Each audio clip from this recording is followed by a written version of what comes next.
With all due respect, sir, we've been doing this for 6 years. We don't need a lecture on wind reading from a civilian. The words cut through the desert air at the 29 Palms Scout Sniper Range, spoken by a Marine sergeant whose confidence far exceeded his current performance.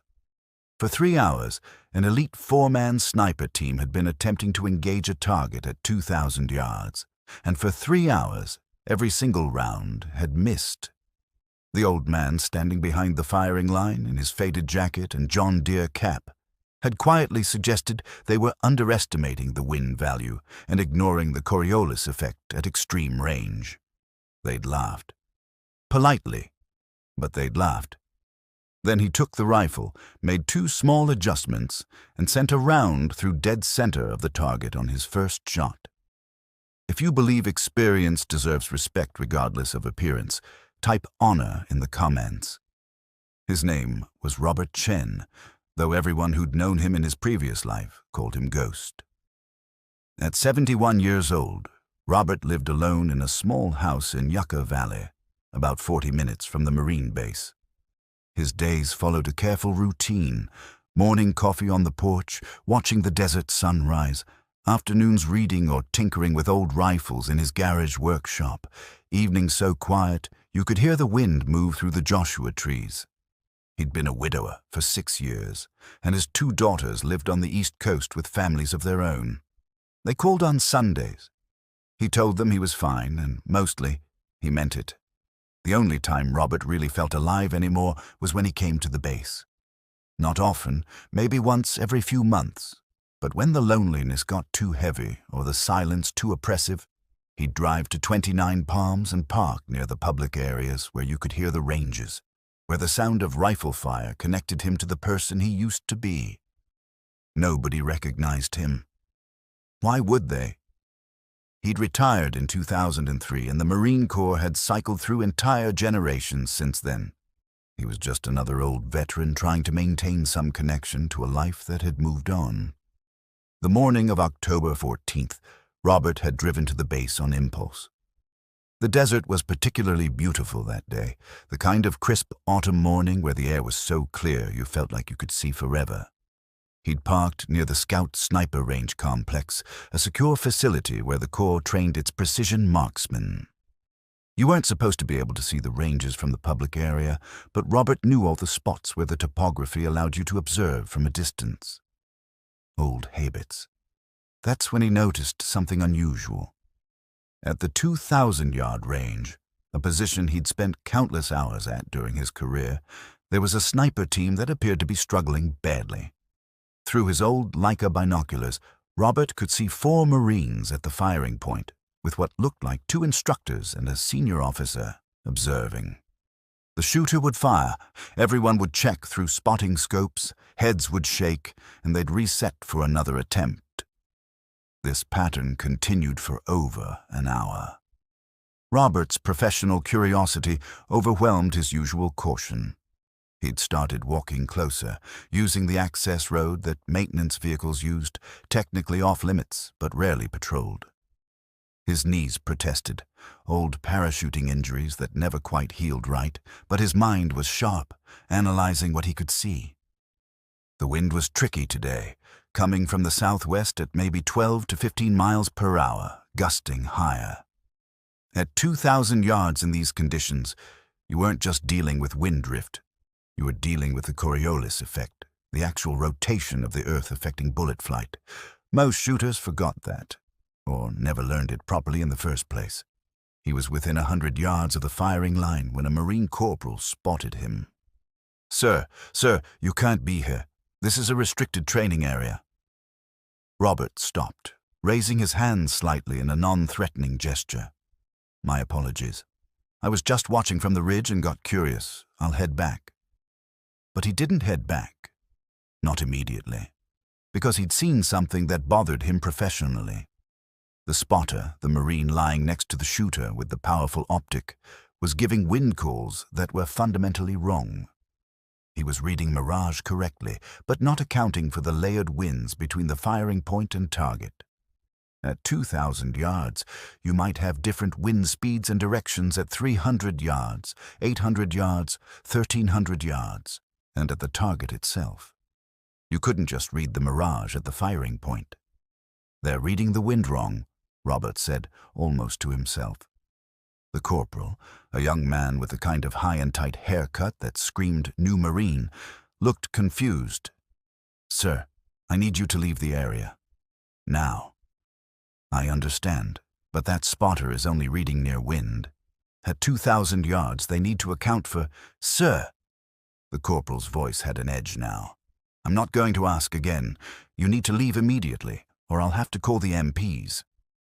At the firing point, one of the instructors had noticed the commotion. He was a gunnery sergeant, maybe 35, with the kind of build that suggested he spent more time in the gym than necessary. He walked over with the confident stride of someone used to immediate obedience. "What's the problem, Corporal?" "Civilian wandered into the restricted area, Gunny. I'm escorting him out." The gunnery sergeant looked at Robert with the particular expression reserved for old men who don't know their place, a mixture of patience and condescension. "Sir, this is an active training area for Marine Corps Scout snipers. It's dangerous and restricted. I'm going to have to ask you to leave." "Of course," Robert said.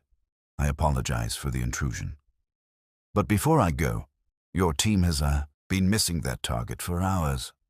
I think I know why." The gunnery sergeant's expression shifted to something harder.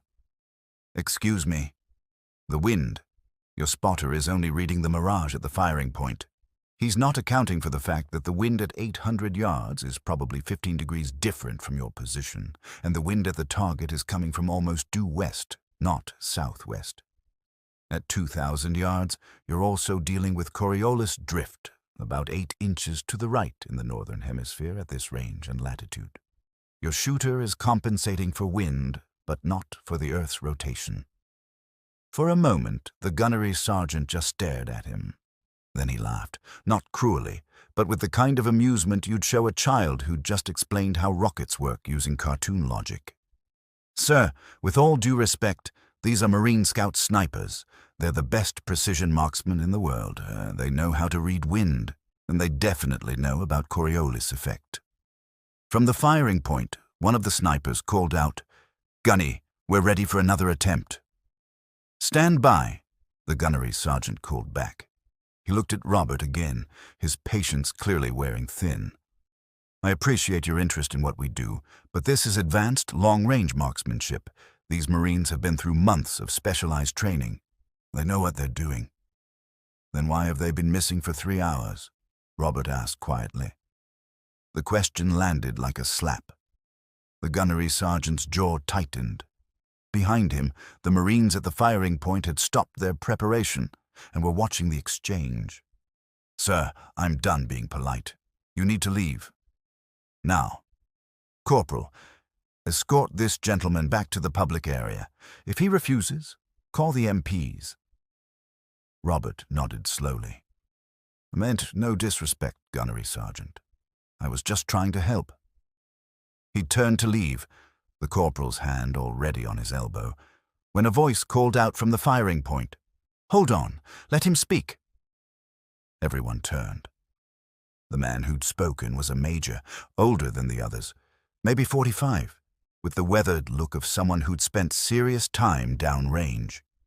He was walking toward them with deliberate steps, his eyes fixed on Robert with an intensity that suggested more than casual interest. "Sir?" The gunnery sergeant sounded uncertain. The major ignored him, stopping directly in front of Robert. He was studying Robert's face with growing recognition, his eyes moving from the faded cap to the worn jacket to something else, something intangible that only comes from shared experience.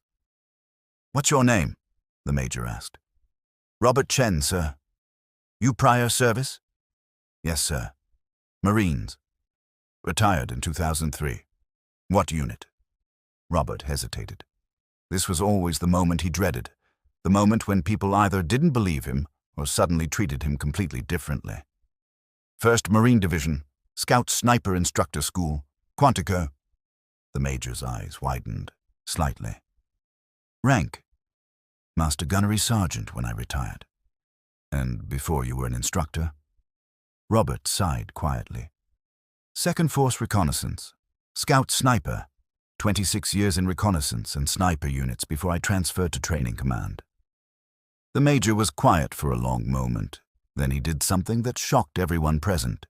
He came to attention and rendered a salute. Master Guns Chen. Sir, I'm Major David Rodriguez. I was a student in your Advanced Scout Sniper course in 2001. You probably don't remember me. I was one of 40 students that year. But I remember you. Everyone who went through that course remembers you. Robert returned the salute, his old muscle memory taking over. Rodriguez, you were the lieutenant who couldn't get comfortable with the M40A1. Preferred the M24. The Major's face broke into a genuine smile. You do remember, you spent extra time with me on trigger control. Said I was jerking instead of pressing. I still hear your voice every time I take a shot. The gunnery sergeant had gone pale. The snipers at the firing point had abandoned their equipment and were walking over, drawn by the sudden shift in atmosphere. The corporal who'd been escorting Robert away had released his elbow and stepped back. Master Guns, Rodriguez said, his voice carrying across the range now, is probably the most accomplished scout sniper in Marine Corps history. 3 tours in Vietnam, 2 in Beirut, 1 in Panama, both Gulf Wars. He has 117 confirmed kills across 4 decades of service, but that doesn't come close to capturing his real contribution.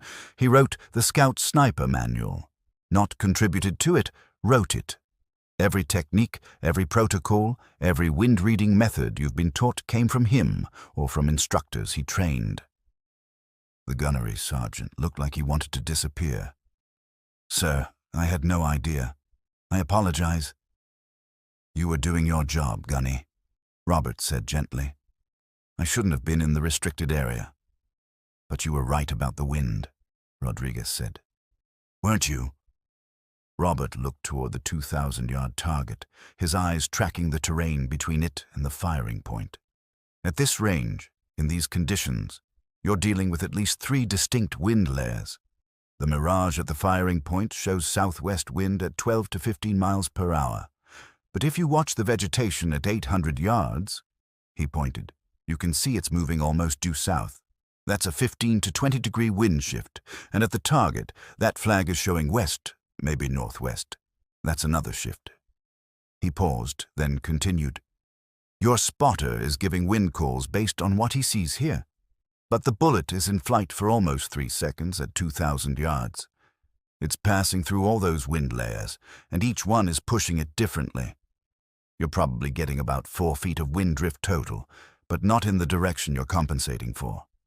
One of the snipers, a sergeant with the lean, intense look of a true professional, spoke up.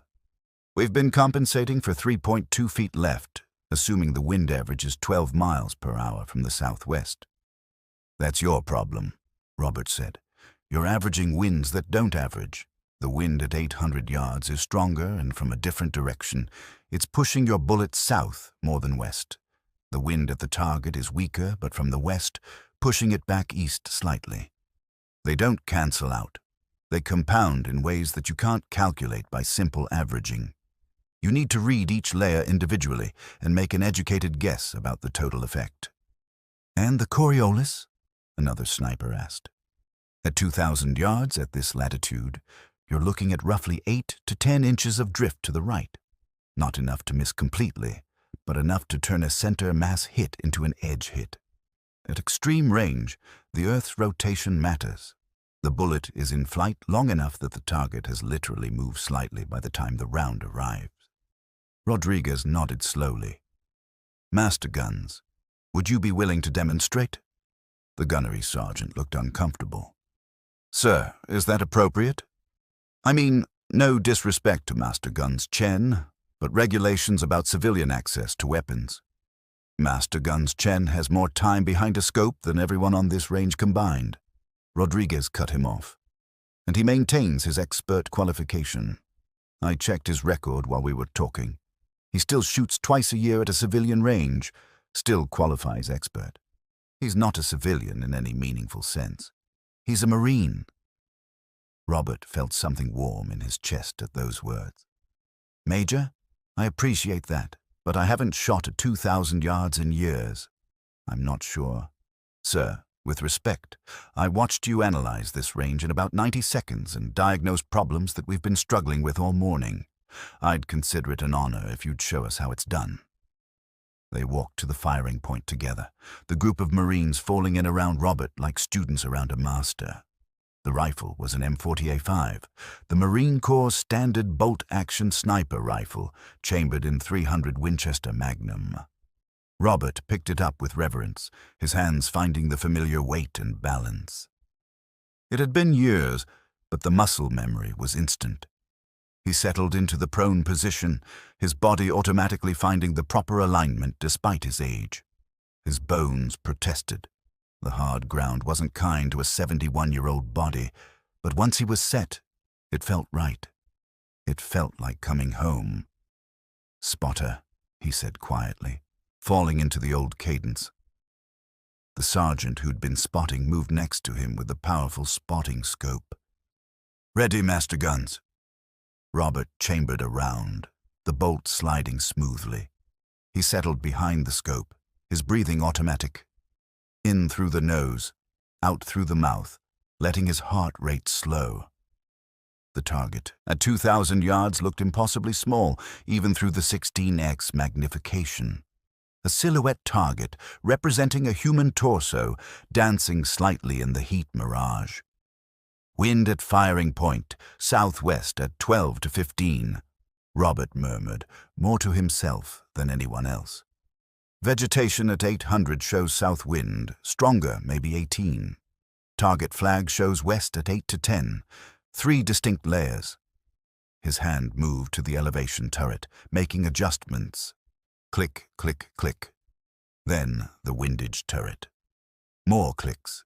He was compensating not for average wind, but for the sum of vectors, the total push across multiple wind zones, and adding that extra adjustment for Coriolis, those 8 inches that most shooters ignored or forgot. The breathing stopped at the natural pause between breaths. His finger rested on the trigger, not on the first joint like a novice, but in the perfect place that he'd taught thousands of students to find. The squeeze was so gradual that even he didn't know exactly when the rifle would fire. The shot broke clean. The rifle recoiled against his shoulder, a familiar friend. Through the scope, he watched. You couldn't see the bullet at this range, but you could see the effect. 3 seconds that felt like eternity. "Impact," the spotter said, his voice filled with awe. "Center mass. Dead center." Robert worked the bolt, chambering another round. "Once could be luck. Let me confirm." The second shot took another 3 seconds of flight. "Impact. Center mass. 1 inch right of the previous hole." He fired a third time. "Impact. Center mass. 3 rounds. Group size 3 inches at 2,000 yards. Robert cleared the weapon, locked the bolt back, and slowly got to his feet. His knees screamed in protest, and Major Rodriguez helped him up. Every Marine on that firing line was silent, staring at the old man who'd just done in 3 shots what they'd been unable to do in 3 hours. "The key," Robert said, his instructor voice coming back naturally, "is to stop thinking of wind as a single number. At extreme range, you're shooting through an atmosphere that's constantly moving in layers. Near wind, mid-range wind, far wind. They're all different, and you need to read them all. Watch vegetation at multiple distances. Watch mirage at multiple ranges. Look for flags, dust, anything that shows you air movement at different points along the bullet's path." He pointed downrange. "At 800 yards, those bushes are moving more vigorously than anything at the firing point. That tells you the wind is stronger there. The target flag is lazy, almost limp. That tells you the wind is weaker at the target. Your bullet spends the most time in that mid-range wind, so that's your primary consideration, but you can't ignore the others." The sergeant who'd been shooting stepped forward. His earlier confidence was gone, replaced by genuine humility. Master Guns, I apologize for our earlier dismissal. We were arrogant. You were confident, Robert corrected gently. There's a difference. Confidence is good. You need it in this job. But confidence without humility is dangerous. The moment you think you know everything is the moment you stop learning. And in our profession, stopping learning means people die. For the next 2 hours, Robert worked with the sniper team. He had them take turns on the rifle, coached their wind reading, taught them to look beyond the obvious indicators. He explained the math behind Coriolis effect, how the Earth rotates at about 1,000 miles per hour at the equator, less at higher latitudes, and how that rotation affects long-range shooting. He showed them how to use natural features to read wind at different distances, how to estimate wind speed without instruments, how to make rapid adjustments based on observed impact. One by one, each sniper began hitting the 2,000-yard target consistently. Not perfectly. Robert emphasized that perfection at extreme range was impossible, but reliably enough for combat purposes. The transformation was remarkable. These were already highly trained professionals, but they'd been missing a critical piece of knowledge, and now they had it. The gunnery sergeant, who'd been so dismissive earlier, approached Robert during a break. Master Guns, I need to apologize more formally. What I said earlier, how I treated you, it was unprofessional and disrespectful. Robert studied him for a moment. Gunny, you did exactly what you should have done. An unknown civilian wandered into your training area. You protected your Marines and your mission. I don't fault you for that. But I dismissed your knowledge without consideration. Because I looked like a random old man. I understand. I'm a random old man most days. Robert smiled slightly. But here's what I want you to learn from this. Never assume someone has nothing to teach you.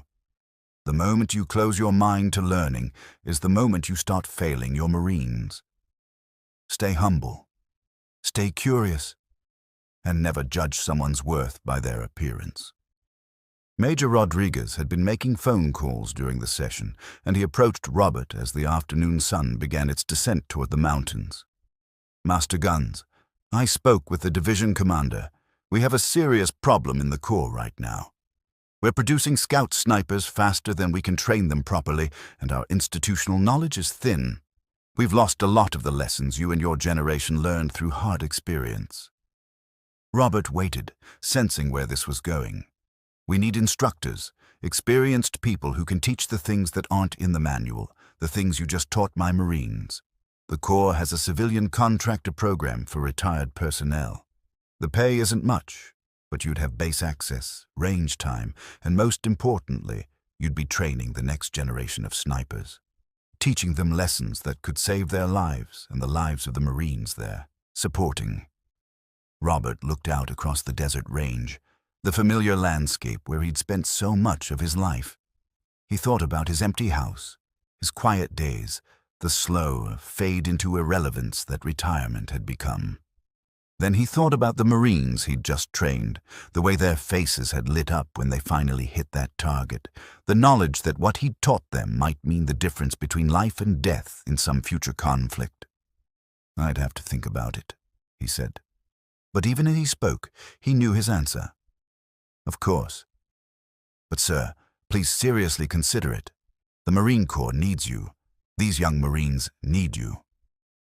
Rodriguez extended his hand. And honestly, I think you need this too. I can see it in your eyes. You're not done serving yet. Robert shook his hand, gripping firm despite the arthritis. I'll call you next week with my answer, Major. But he already knew. He'd already decided. 2 weeks later, Robert Chen started his new position as a civilian scout sniper instructor consultant. He worked 3 days a week, teaching advanced long-range marksmanship, wind reading, and the accumulated wisdom of 40 years behind a scope. The empty house in Yucca Valley was still empty, but now it was simply where he slept between the days that mattered, the days when he taught young Marines skills that could keep them alive. The gunnery sergeant who dismissed him became one of his strongest advocates, telling the story of that October day to every new class of students. The sergeant who couldn't hit the 2,000-yard target earned his hog, hunter of gunmen, teeth, and went on to deploy to Syria, where the wind-reading techniques Robert taught him resulted in confirmed kills that saved American lives. The story spread through the scout sniper community, then wider. Someone had filmed the session, captured the moment when the old man in the faded cap put 3 rounds center mass at 2,000 yards. The video went viral, viewed millions of times, with comments from current and former snipers around the world sharing similar stories of underestimated veterans, overlooked knowledge, and the dangerous arrogance of youth. But Robert didn't care about viral videos or internet fame. He cared about the young Marines who approached him after class with questions, who sought his guidance, who treated him not as an old man but as a master of his craft. He cared about passing on knowledge that had been earned through decades of experience. Knowledge that couldn't be learned from books or simulators, but only from time behind the glass and wind in your face. On his 72nd birthday, Robert received a package from Major Rodriguez, who'd since been promoted to lieutenant colonel. Inside was a custom Leupold scope engraved with a simple phrase, "Master Guns Chen, the ghost who taught us to read the wind." Below that, a list of names, every Marine Robert had trained in the past year, their signatures tiny but present. Robert mounted that scope on his personal rifle, the old M40A3 he'd been issued during his final years of active service, restored and maintained with religious care. He still shot with it twice a month at the Marine Corps range. Still qualified expert, still proved that age might slow the body, but couldn't diminish skill earned through countless hours of practice and patience. Because true expertise isn't about youthful confidence or physical prowess. It's about knowledge accumulated over time, about lessons learned through failure and success, about wisdom that can't be rushed or shortcut. Robert Chen proved that on a desert firing range one October morning, when he showed a new generation of warriors that the old veteran they dismissed might just be the expert they desperately needed. Subscribe to my channel if you believe that we should never judge someone's worth by their appearance or age, and that the greatest knowledge often comes from those who've walked the path before us. Share this story if you've ever been underestimated or learned the hard way to respect those who came before. Because the quiet old man at the firing line might just be the master who can teach you what you need to survive.